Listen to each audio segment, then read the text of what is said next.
तो फ्रेंड्स, स्वागत है आप सबका हमारे यूट्यूब चैनल द वैदिक गुरुज में। आज वैदिक गुरुज क्लास 12th के बच्चों के लिए एक्सरसाइज 5.8 जो कि कंटिन्यूटी एंड डिफरेंशिएबिलिटी की लास्ट एक्सरसाइज है, एक्सरसाइज 5.8 और Rolle's theorem, mean value theorem के ऊपर बेस्ड है। तो हम उसके लास्ट 2 क्वेश्चंस 5th और 6th सॉल्व करेंगे, जिनमें हम आपको मीन वैल्यू थ्योरम की वेरिफिकेशन सिखाएंगे। तो लेट अस सी।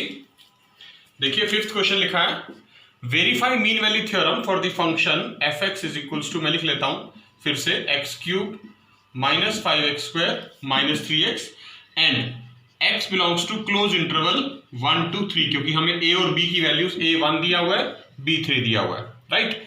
इसका सेकंड पार्ट भी है, find all values of c belongs to open interval 1 3 for which f dash c equal to 0। तो देखिए सबसे पहले मीन वैल्यू थ्योरम वेरीफाई करते हैं। मीन वैल्यू थ्योरम के लिए आपको क्या करना है, फर्स्ट कंडीशन, फंक्शन f एक पॉलिनोमियल फंक्शन है इसलिए कंटिन्यूअस भी होगा, तो आप लिख देंगे f being a polynomial function, f(x) being a polynomial function is continuous in closed interval 1 to 3, क्योंकि जितने भी पॉलिनोमियल फंक्शन होते हैं हमेशा कंटिन्यूअस होते हैं और ये क्यूबिक पॉलिनोमियल है। सेकंड कंडीशन, इसका डेरिवेटिव फाइंड आउट करते हैं हम f(x) का। देखिए f डैश x क्या आएगा, 3x square minus 10x minus 3x square minus 5 to the 10x minus 3. Therefore, f(x) is differentiable. Derivative हो सकता है इसका, फाइनाइट वैल्यू आएगी, differentiable in open interval a b यानी 1 3। तो दोनों कंडीशन देखिए मीन वैल्यू थ्योरम की वेरीफाइड है। तो therefore both the conditions, आप लिख देंगे यहाँ both the conditions of mean value theorem, both the conditions of mean value theorem are satisfied. Therefore there exists a real number c, belongs to open interval 1 3 such that mean value theorem के according क्या होता है, such that f dash c is equals to, आपको पता है formula, F B minus F A upon B minus A. ये mean value theorem के लिए सी की वैल्यू एग्जिस्ट करने का फॉर्मूला है। इसमें हमने अब क्या करना है, देखिए ए और बी तो हमें पता है, हमें गिवन है a1 है b3 है, एफ डैश सी की वैल्यू हमें पता है, एफ डैश एक्स में यहां हम एक्स के प्लेस पे सी लिख देंगे तो एफ डैश सी आ जाएगा 3c square minus 10c minus 3। सिर्फ एफ ए और एफ बी नहीं पता, तो देखिए एफ एक्स जो था हमारे पास स्टेटमेंट में वो है x cube minus 5x square minus 3x। तो सबसे पहले f ऑफ a निकालते हैं। यहां पर f ऑफ a का मतलब a के प्लेस पे क्या लिखना था, 1 यानी f1, यानी x के प्लेस पे 1 लिख देंगे। देखिए क्या आएगा, 1 cube minus 5 into 1 square minus 3 into 1। Solve करेंगे तो 1 माइनस 5 माइनस 3, 1 माइनस 8 यानी माइनस 7, ये f a की वैल्यू आ गई। f b के प्लेस पे 3 रखना है, यानी f ऑफ 3 की वैल्यू आएगी। तो x के प्लेस पे यहां पर जहां जहां x लिखा है वहां हम 3 लिखते जाएंगे। अब देखिए 3 cube minus 5 into 3 square minus 3 into 3। Solve करके आएगा, 3 का क्यूब होता है 27 माइनस 3 का स्क्वायर 9 मल्टीप्लाई 5 45 माइनस 3 3 जा 9 is equals to 27 minus 45 minus 9 minus 54 यानी माइनस 27। तो देखिए ये एफ ए की वैल्यू आ गई मेरे पास यहां पर, और ये f ऑफ b की वैल्यू आ गई है माइनस 27। ये सारी वैल्यूज अब फॉर्मूले में पुट करनी है। फिर से लिख लेते हैं एक बार, f dash c is equals to F B minus F A upon B minus A. F dash C था 3c square minus 10c minus 3 is equals to, F B की वैल्यू माइनस 27 आई है, minus F ए की value minus 7 आई थी, divided by B minus है यानी 3 minus 1। Solve करेंगे, देखिए 3c square minus 10c minus 3 equal to minus 27, minus minus plus हो जाएगा 7 डिवाइडेड बाय 3 माइनस 1 2। ये फर्दर आएगा 3c square minus 10c minus 3 equal to minus 27 plus 7 minus 20 divide by 2, cancel कर दीजिए, माइनस 10 आया।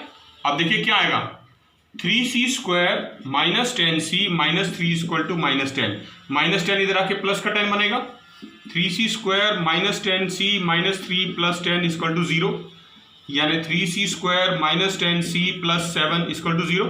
अब आपने इसको फैक्टराइज करना है, तो मिडिल टर्म स्प्लिट कर लेते हैं। देखिए क्या आएगा, 3c² माइनस 10, 3 मल्टीप्लाई 7 करेंगे तो कितना आएगा 21। तो 10 के जो फैक्टर्स बनेंगे वो माइनस 3c माइनस 7c ही बन जाएंगे।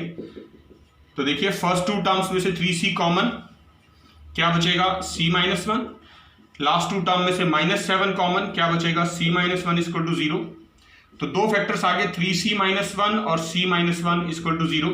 तो c की दो वैल्यूज आगे देखिए 3c minus 7 equal to 0, c minus 1 equal to 0, यानी c इक्वल टू 1 और 3c इक्वल टू 7, मतलब c इज इक्वल टू 7/3। देखिए फर्दर यहां लिख रहा हूं मैं, c equal to 1 does not belong to open interval 1 3, तो ये वैल्यू नहीं आएगी। दूसरी वैल्यू है 7/3 बिलोंग्स टू ओपन इंटरवल 1 3, तो ये वैल्यू जो है c इक्वल टू 7/3 ये लाई कर रही है, तो this is the value of c। इसी क्वेश्चन का एक सेकंड पार्ट में था, सेकंड पार्ट में लिखा हुआ था कि find all values of c belongs to open interval 1 to 3 for which f dash c equal to 0, जिसके लिए f dash c equal to 0। तो f डैश c मैंने लिख लिया, देखिए 3c² माइनस 10c माइनस 3।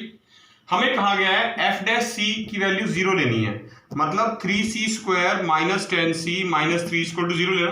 अब इसके लिए c की वो वैल्यूज बतानी है जो इस ओपन इंटरवल 1 to 3 के बीच में लाई करें। तो देखिए c की वैल्यू निकालने के लिए हम क्या कर रहे हैं, इसमें फैक्टराइज नहीं हो रहा तो क्वाड्रेटिक फॉर्मूला लगा रहे हैं, माइनस b यानी plus 10 plus minus root b² यानी 100 माइनस 4ac, तो प्लस 36/2a यानी 6। ये फॉर्मूला मैं लिख देता हूं यहां जो मैंने यूज किया है, minus b plus minus root b² minus 4ac/2a, ये फॉर्मूला हमने यूज किया है। यहां पर a के प्लेस पे 3 है, b की वैल्यू माइनस 10 यूज करी है और c की वैल्यू माइनस 3, तो ये एक्सप्रेशन आया। इसको फर्दर सॉल्व करते देखिए, c is equal to 10 plus minus root 136/6, मतलब c is equal to 10 plus minus root 136 को आप लिख सकते हैं 4 मल्टीप्लाई 34 डिवाइड बाय 6। ये फर्दर हो जाएगा c is equal to 10 plus minus 4 का स्क्वायर रूट कितना होता है 2, बाहर आ गया, रूट 34/6। देखिए 10, 2 और 6, इन तीनों में से 2 कैंसिल कर देंगे तो क्या बचेगा 5 प्लस माइनस रूट 34/6। अगर मैं इसको डेसिमल में कन्वर्ट करूं तो c is equal to 5 plus minus root 34 की अप्रोक्सीमेट वैल्यू 5.8 है डिवाइड बाय 6। तो c की दो वैल्यूज आई, एक तो आई 5 प्लस 5.8 डिवाइड बाय 6 यानी 10.8, सॉरी नॉट 6 इट इज 3 क्योंकि 2 कैंसिल कर दिया था, 3 बचेगा डिवाइड बाय 3, राइट, यानी 10.8 divide by 3 is equal to 3.6 which does not belongs to open interval 1 3, बाहर चली गई। दूसरी वैल्यू आई थी 5 माइनस 5.8 बाय 3 यानी माइनस 0.8 बाय 3, जो कि नेगेटिव वैल्यू आ गई which does not belongs to again open interval 1 3। तो c की कोई भी वैल्यू ऐसे एग्जिस्ट नहीं करेगी जो इस ओपन इंटरवल 1 3 में लाई करती हो f dash c equal to 0 की कंडीशन के साथ। देखिए एक्सरसाइज 5.8 का लास्ट क्वेश्चन है, 6th question, examine the applicability of mean value theorem for all the 3 functions given in second question. Second question में हमारे पास फर्स्ट पार्ट था fx is equal to greatest integer x close interval 5 to 9, और second part था fx is equal to greatest integer function x belongs to close interval -2 to 2।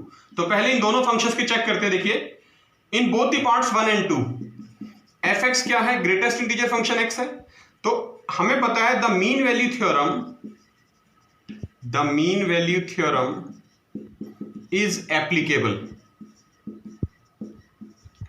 only when fx, जो भी given function है हमारा fx is continuous in closed interval A B, जो भी given interval उसमें closed continuous होना चाहिए, और एंड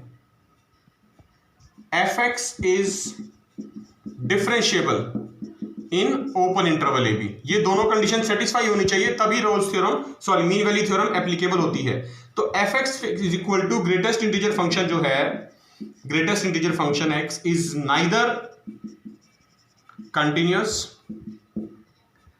नॉर डिफरेंशिएबल, ना तो कंटिन्यूअस है ये ना ही डिफरेंशिएबल है, differentiable in close interval 5 to 9 as well as in close interval -2 to 2। तो इसका मतलब क्या हुआ, therefore the mean value theorem is not applicable for both part 1 and part 2, दोनों पार्ट्स के लिए एप्लीकेबल नहीं है। थर्ड पार्ट के लिए चेक करते हैं। थर्ड पार्ट था fx is equal to x square minus 1। तो fx is equal to x square minus 1 is a polynomial function है, और आपको पता है हमेशा कंटिन्यूअस होते हैं। Therefore fx is continuous in close interval 1 to 2 because polynomial function are always continuous. Derivative निकालें इसका, तो f डैश x क्या आएगा, 2x। Therefore fx is differentiable in open interval 1 to 2, differentiable भी है। तो इसका मतलब क्या हुआ, दोनों कंडीशन सेटिस्फाई होगी, कंटिन्यूटी भी और डिफरेंशिएबिलिटी भी।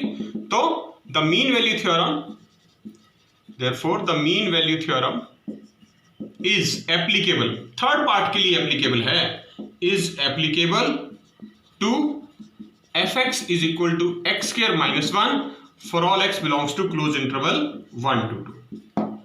तो देखो बच्चों, आपने ये था क्लास 12 की चैप्टर 5 एनसीईआरटी बुक की एक्सरसाइज 5.8 के लास्ट 2 क्वेश्चंस 5th और 6th, जिनमें हमने आपको मीन वैल्यू थ्योरम की वेरिफिकेशन और एप्लीकेबिलिटी डिफरेंट गिवन फंक्शंस के लिए क्या मीन वैल्यू थ्योरम एप्लीकेबल है या नहीं चेक करना सिखाया है। आपने इन दोनों क्वेश्चंस को ध्यान से देखना है और मीन वैल्यू थ्योरम को अच्छे से चेक करना सीखना है। वीडियो को लाइक जरूर करें और क्लास 12 के मैक्सिमम बच्चों के साथ शेयर करना ना भूलें। अगर आप चाहते हैं कि वैदिक गुरुज के आने वाले वीडियोस सबसे पहले आप तक पहुंचे, तो आप अभी हमारा चैनल द वैदिक गुरुज यूट्यूब से सब्सक्राइब करना ना भूलें और बेल आइकन बटन जरूर दबाएं। वैदिक गुरुज आपसे एक ही रिक्वेस्ट करते हैं, आप अपने घर में रहें, सेफ रहें, सुरक्षित रहें, स्वस्थ रहें और खूब मन लगा के पढ़िए। जुड़े रहिए वैदिक गुरुज के साथ। बहुत जल्द फिर मिलेंगे, तब तक के लिए थैंक यू।